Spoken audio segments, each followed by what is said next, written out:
Tes 1 2 3 Andi Prayoga.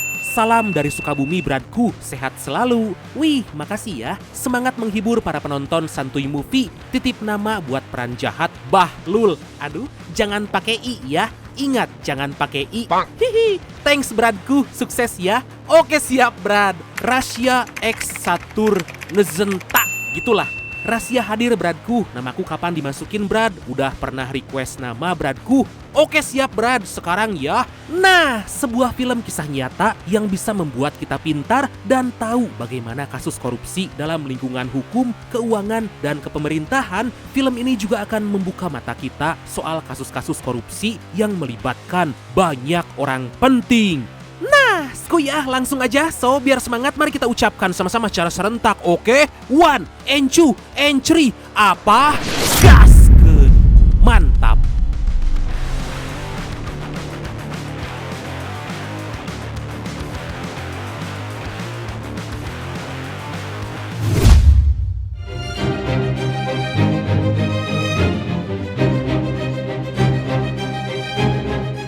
Kisah diawali dengan memperlihatkan kejatuhan dari bank ternama di Korea Selatan, yaitu Daehan Bank, yang akhirnya akan diselamatkan dengan cara bailout atau mendapat bantuan finansial dari pihak asing. Bank Daehan pun tentu akan dijual, tapi dalam prosesnya terjadi banyak kejanggalan sampai akhirnya ditunda dan akan ditinjau ulang oleh pihak kejaksaan karena tercium ada desas-desus tindak korupsi.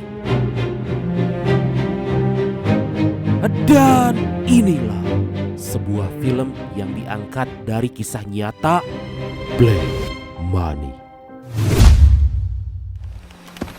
네. 2 bulan sebelum keputusan penjualan Bank Daehan, kita diperlihatkan dengan 2 orang pegawai bank yang terlihat gelisah karena akan ada penyidikan lanjutan dari kejaksaan. Seorang pegawai bernama Sukyung semakin khawatir karena mengira gak akan ada lagi penyidikan. Kemudian mereka pulang, tapi sepanjang perjalanan mereka sangat gelisah karena jika sampai kasus korupsi ketahuan, maka mereka akan ikut terseret. Seketika mereka berhenti sambil menunggu lampu merah sambil mencoba menenangkan diri, tapi dari belakang terlihat mobil melaju kencang dan kemudian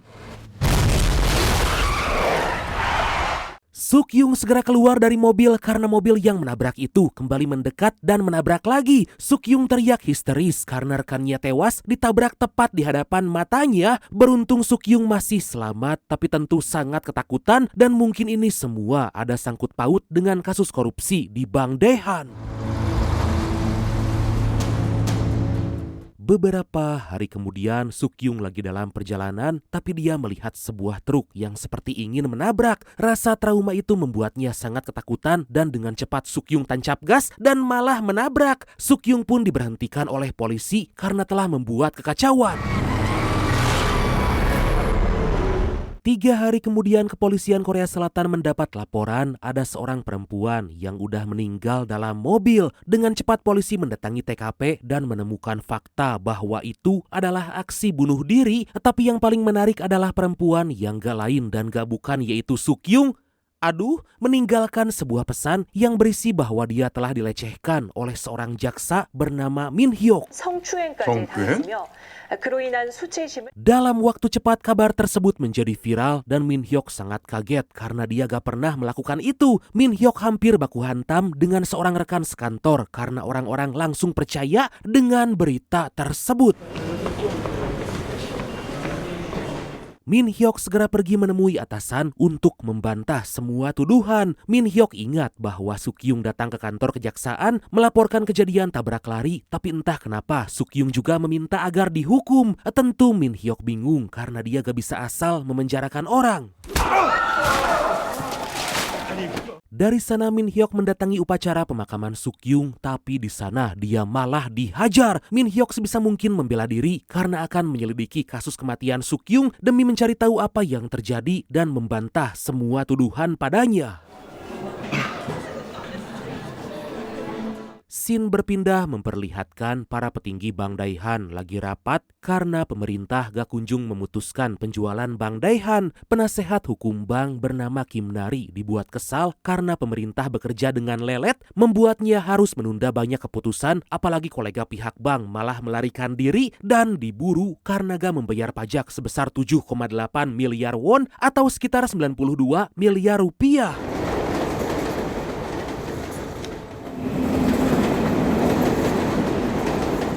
Sementara itu Min Hyuk mencari petunjuk di TKP saat Sukyung melakukan bunuh diri. Min Hyuk dihampiri temannya yang membawa HP Sukyung karena ada kejanggalan saat Sukyung membalas pesan yang terakhir. Min Hyuk juga diberitahu bahwa Sukyung lagi dalam penyidikan karena kasus korupsi.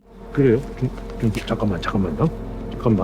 Kemudian Min Hyuk menemui rekannya, bertanya mengenai kelanjutan dan hasil penyidikan kasus Sukyung, tapi baru aja Min Hyuk bertanya, rekannya malah pergi seperti ada hal besar yang dirahasiakan. Min Hyuk terus mengikuti dan akhirnya diberitahu bahwa Bank Daehan yang bernilai 70 miliar dolar Amerika atau sekitar 1.200 triliun rupiah hanya akan dijual seharga 1,7 miliar dolar Amerika atau sekitar 29 triliun rupiah aja. Sontak Min Hyuk sangat kaget karena harganya sangat gak masuk akal. Pada keesokan hari, Min Hyuk menemui seorang petinggi kejaksaan yang kita panggil aja dia Bahlul lah ya, requestan dari embrat kita yang satu ini karena ada informasi Bahlul telah menghentikan penyidikan di Bank Daehan. Min Hyuk memohon pada pimpinan agar proses penyidikan dilanjutkan demi menemukan titik terang bahwa Min Hyuk gak melakukan pelecehan pada Sukyung, tapi entah kenapa Bahlul malah pergi dan itu membuat Min Hyuk merasa ada yang disembunyikan, apalagi Min Hyuk harus rela diskors selama 1 bulan akibat tuduhan itu. Min Hyuk terus mencari petunjuk dan bantuan untuk membantah semua tuduhan padanya. Min Hyuk menemui seorang petinggi serikat pekerja yang melakukan aksi demonstrasi menuntut agar kejaksaan menyelidiki kasus korupsi di Bank Daehan. Min Hyuk mulai mendapat pencerahan, tapi bukannya semakin mudah, kasus yang dia hadapi malah semakin rumit karena melibatkan banyak pihak.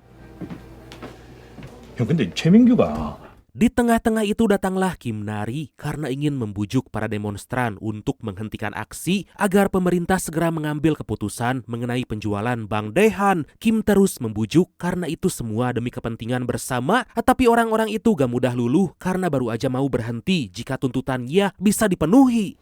공기업의 민영화가 경쟁력과 효율성 높이는 건 Setelah berdiskusi alot dengan serikat pekerja, Kim menghubungi pimpinan bank, memastikan bahwa gak ada manipulasi laporan keuangan dalam penjualan Bank Daehan. Sebagai orang yang paham hukum, Kim harus hati-hati karena dalam bisnis tingkat tinggi, semua orang pasti akan melakukan cara apapun, baik legal maupun ilegal. Saat akan pergi, Min Hyuk mencoba meyakinkan Kim bahwa dia bukan penjahat seksual, tapi Kim gak peduli dan pergi meninggalkan Min Hyuk.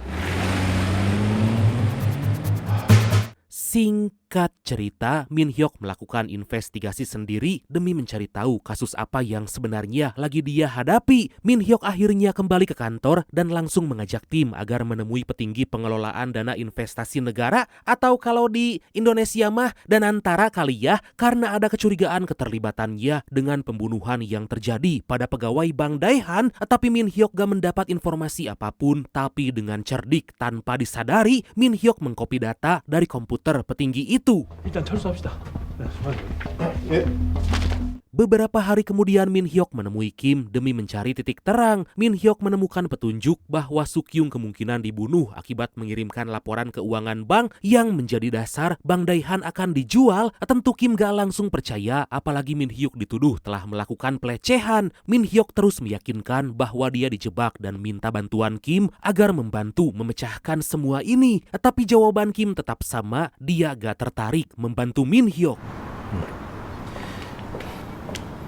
Di keesokan hari, Min Hyok dipanggil Bahlul karena dia mendatangi petinggi pengelolaan dana investasi negara. Bahlul mengingatkan jangan gegabah karena orang yang dia datangi itu bisa membuat bank kolaps dalam waktu sekejap. Dengan keputusannya, Min Hyok membela diri karena dia harus membersihkan diri dari semua tuduhan. Di tengah itu Bahlul dihubungi koleganya dan tanpa disadari, Min Hyok memfoto petunjuk mengenai kasus Bang Dae-han yang telah Bahlul susun. 그냥 손은 못 댑니다.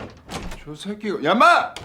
Kemudian Min Hyok mendatangi sebuah pesta para petinggi Bang Dae-han bersama petinggi bank lain dan orang penting di pemerintahan. Min Hyok memberanikan diri memberikan kartu nama pada orang penting itu sampai dia dicurigai.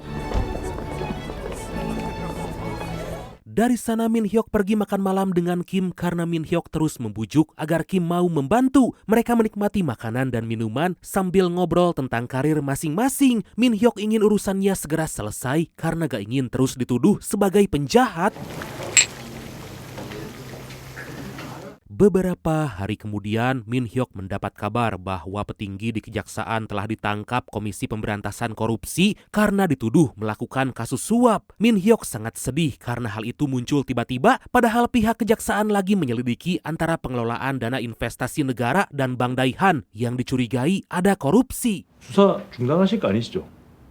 이거 Gak lama Min Hyok menemui Bahlul meyakinkan agar tetap melakukan penyidikan korupsi di Bang Dae-han. Min Hyok pun mendapat informasi bahwa Bahlul akan terus melakukan penyidikan dan akan menangkap orang-orang yang dicurigai jika semua bukti udah terkumpul. 조심하겠습니다. Di lain sisi, Kim menemui petinggi Bang Dae-han yang kita panggil aja dia Rasya lah ya, requestan dari embrad kita yang ini menanyakan apakah benar ada manipulasi laporan keuangan. Kim juga mendapat informasi ada kong kali kong antara petinggi pengelolaan dana investasi negara dan Menteri Keuangan dalam pendanaan bank, dan itu jelas melanggar undang-undang. Tapi dengan santai Rasya membantah semua tuduhan itu. Sementara kini Min Hyok terus mencari petunjuk tapi malah membawanya pada kasus korupsi yang sangat rumit. Min Hyok menduga selain pengelolaan dana investasi negara kong kali kong dengan Menteri Keuangan, Bang Dae-han juga menerima bantuan dari pihak asing tapi selama ini malah dikorupsi oleh segelintir orang hingga membuat bank itu akan dijual dengan harga yang sangat murah, padahal itu semua adalah hasil manipulasi. Dari sana Min Hyok minta bantuan tim cyber agar mencari data-data pemilik saham Bang Dae-han serta para petinggi pengelolaan dana investasi negara. Min Hyok berhasil mendapatkan data seseorang yang gak lain dan gak bukan, yaitu petinggi pengelolaan dana investasi negara yang berinvestasi di Bang Dae-han sebesar 20 juta dolar Amerika dan dicurigai itu adalah bagian dari trik pencucian uang. Diketahui saat ini si petinggi itu tinggal di kawasan pegunungan Korea Selatan dan Min Hyok akan pergi ke sana untuk mencari tahu lebih lanjut.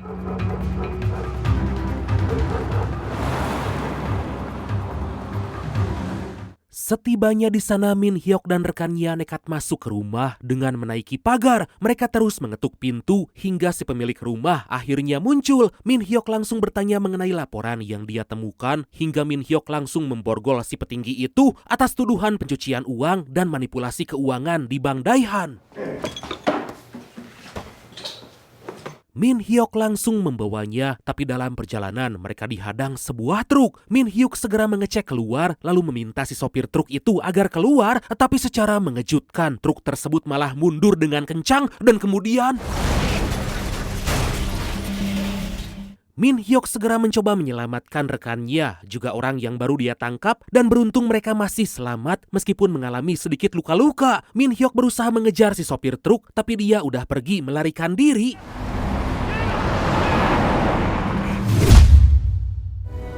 기억이 나지 않습니다.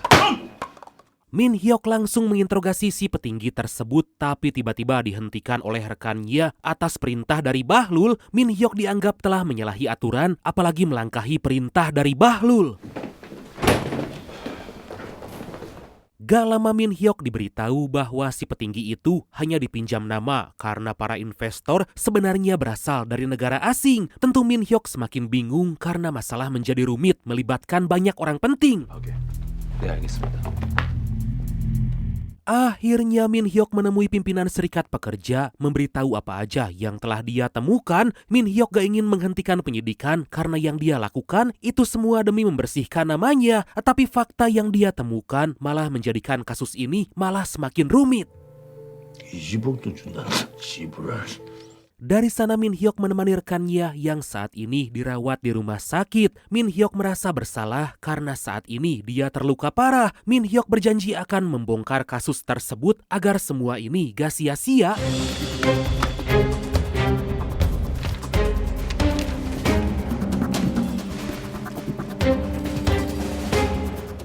Singkat cerita, Min Hyuk dan rekan siang malam kembali melakukan penyidikan, mengumpulkan semua data yang ada. Mereka terus menggali semua informasi dan menemukan titik terang di mana dalam kasus itu terdapat banyak orang penting terlibat sampai ada kesimpulan di mana Rasya menjadi dalang di balik manipulasi keuangan serta korupsi Bank Daehan. Min Hyuk segera pergi menuju kantor menyerahkan semua bukti-bukti yang telah dikumpulkan. Semua orang di sana kaget karena Min Hyuk telah melampaui kinerja mereka selama ini. Di tengah-tengah itu mereka melihat tayangan berita bahwa petinggi kejaksaan akhirnya mengundurkan diri dari jabatannya karena tuduhan suap yang dia terima. Kejadian tersebut membuat pihak kejaksaan dikritik keras karena gimana mau memberantas kejahatan jika pimpinannya sendiri malah korupsi. Bahlul pun langsung mengambil keputusan untuk menangkap Rasya berdasarkan semua bukti yang telah Min Hyuk dapatkan. Di waktu yang sama, Rasya bersama para petinggi lagi mengadakan rapat mengenai alotnya penjualan Bank Daehan. Rasya sangat frustasi karena udah banyak korban, tapi pemerintah gak kunjung memberi keputusan mengenai penjualan Bank Daehan. Birokrasi yang rumit membuat proses itu terhambat, dan jika dalam beberapa hari ini gak kunjung selesai, maka pihak Bank Daehan harus mengganti rugi bantuan finansial yang selama ini diberikan pihak asing. 자, 자리 옮기자고. Tepat saat Rasya akan pergi, terlihat Kim berada di luar, tiba-tiba dihubungi oleh Min Hyuk yang dalam perjalanan untuk menangkap Rasya. Kim sangat kaget karena bukti-bukti udah ditemukan dan semua mengarah pada Rasya yang diyakini melakukan tindak korupsi dan manipulasi keuangan. Jadi sederhananya, Rasya dan para kolega menggunakan nama orang lain untuk berinvestasi atau membeli Bank Daehan, padahal sebenarnya mereka sendiri yang akan membeli Bank Daehan dengan harga yang murah. Dan jika hal itu terjadi, tentu mereka mendapat keuntungan yang sangat-sangat besar. Nah, kira-kira begitu, Brad. Gak lama Kim menemui Rasya, langsung menodong pertanyaan tentang keterlibatannya mengenai penjualan Bank Daehan dengan harga yang murah. Rasya pun gak bisa mengelak lagi dan mencoba menenangkan Kim. Sontak Kim memutuskan akan berhenti sebagai penasihat hukum karena itu sangat bertentangan dengan prinsipnya. Kemudian mereka menyadari pihak kejaksaan datang untuk menangkap Rasya atas banyak tuduhan kejahatan. Rasya gak mencoba lari dan pasrah akan ditangkap. Tapi sebelum pergi, Rasya meminta agar Kim bicara dengan ayahnya demi mengetahui apa yang sebenarnya terjadi.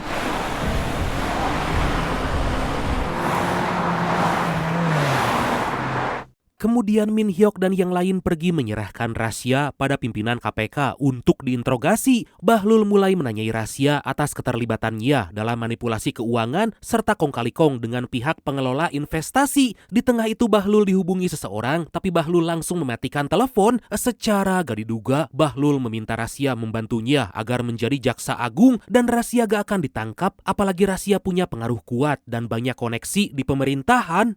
Wah, sama-sama gila. Di lain sisi, Kim bertanya pada ayahnya seperti yang Rasya minta saat akan ditangkap. Kim diminta sang ayah agar terlebih dulu menyelesaikan tugas membantu Min Hyuk serta Komisi Jaksa Keuangan mengungkap kasus korupsi yang melibatkan Rasya di Bank Daehan. 제 생각대로요. Beberapa hari kemudian terjadi demo besar-besaran di kantor kejaksaan menolak penjualan Bank Daehan. Ditambah ada informasi bahwa Bahlul menutup kasus korupsi di Bank Daehan. Sontak Min Hyuk sangat marah karena dia udah berusaha mati-matian, tapi Bahlul main tutup gitu aja. Bahlul langsung mengancam balik Min Hyuk karena ketahuan melakukan penyadapan ilegal dan tentu hal itu adalah tindak pidana. Min Hyuk gak bisa menahan amarah hingga memutuskan akan menggelar konferensi pers karena semua yang dia lakukan demi membuktikan tuduhan pelecehan yang dia alami adalah salah. Kemudian Min Hyuk bersiap pulang, tapi anak buah Bahlul langsung menahan dan mengambil tas berisi bukti kejahatan rahasia. Semua bukti yang selama ini Min Hyuk kumpulkan diambil paksa oleh anak buah Bahlul. Saat Min Hyuk lagi diinterogasi, diam-diam dia memberi kode pada rekannya untuk mengambil tas, dan dengan cepat rekan Min Hyuk akhirnya berhasil mengambil tas itu. Di waktu yang sama, aksi demonstrasi makin membesar, bahkan itu juga terjadi di Amerika. Semua serikat pekerja menolak Bang Dae-han dikapitalisasi pihak asing karena akan merugikan mereka. Melihat situasi semakin memburuk, Kim dihubungi ayahnya, tapi Kim gak mengangkat karena sebentar lagi akan mengadakan rapat bersama Komisi Jaksa Keuangan. 만일의 사태를 대비해 배치된 경찰 병력 수계 정대가 Gak lama rapat dimulai dan Kim mendapat pesan dari sang ayah karena ternyata setengah dari uang milik rahasia adalah milik ayah Kim. Dari situ kita mendapatkan fakta jika Bang Dae-han berhasil terjual, maka ayah Kim akan mendapat uang sebesar 200 juta dolar Amerika atau sekitar 3,4 triliun rupiah serta kepemilikan saham. Oh, gitu. 국내 주식시장은 폭락합니다. 나라 경제 휘청할 거고. Itu membuat Kim sangat bimbang, apalagi jika rahasia dan semua orang yang terlibat dihukum, maka Bang Dae-han gak akan dijual dan para investor asing gak jadi invest di negaranya. Tibalah saat Kim memberikan masukan dan Kim menarik nafas panjang meminta agar Bang Dae-han tetap dijual kepada pihak asing. Berita penjualan Bang Dae-han dan keputusan untuk tidak menghukum rahasia serta kroninya membuat Min Hyuk mencoba menghubungi Kim, tapi sayangnya teleponnya sama sekali gak mendapat jawaban. Di saat yang sama, Kim lagi menggelar konferensi pers mengenai hasil keputusan penjualan Bang Dae-han. Bahkan pihak bank mendapat ganti rugi karena keterlambatan pihak pemerintah dalam mengambil keputusan.